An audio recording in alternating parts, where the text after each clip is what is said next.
분들 많습니다. 하지만 장시간 같은 자세로 있다 보면 혈액순환에 장애가 올 수 있습니다.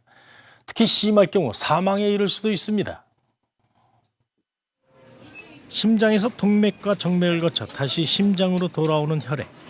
혈액은 산소와 영양소를 공급하고 노폐물을 배출하는 역할을 합니다. 그러나 혈액의 중요성에 대해서 아는 사람은 많지 않습니다. 피가 중요한 건지 아는데 어떻게 중요한지 모른다고. 피가 생명하고는 관련돼가 있지만은 뭐 잘 모르겠어요. 하루 8시간 이상을 운전한다는 60대 남성입니다. 2년 전부터 다리가 점점 붓기 시작하더니 왼쪽 다리에 이어서 오른쪽 다리까지 마비가 왔습니다. 갑자기 이게 왼쪽 다리가 피지 못할 정도로 그냥 이게 빡빡하더라고요.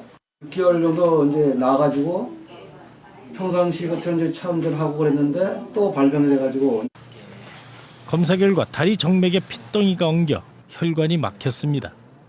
몸속에 필요한 양보다 많은 탄수화물이나 지방, 그리고 나쁜 자세와 스트레스는 피를 탁하게 하는 주 원인입니다.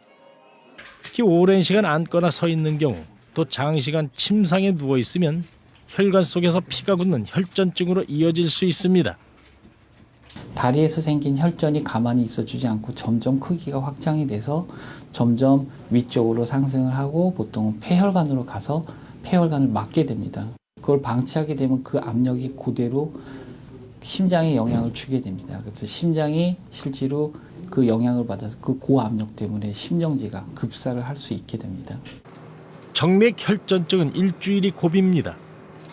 폐에 혈액 공급이 차단되는 폐색전증이 일어나지 않는 한 혈전 용해자나 항혈액 응고제로 치료합니다.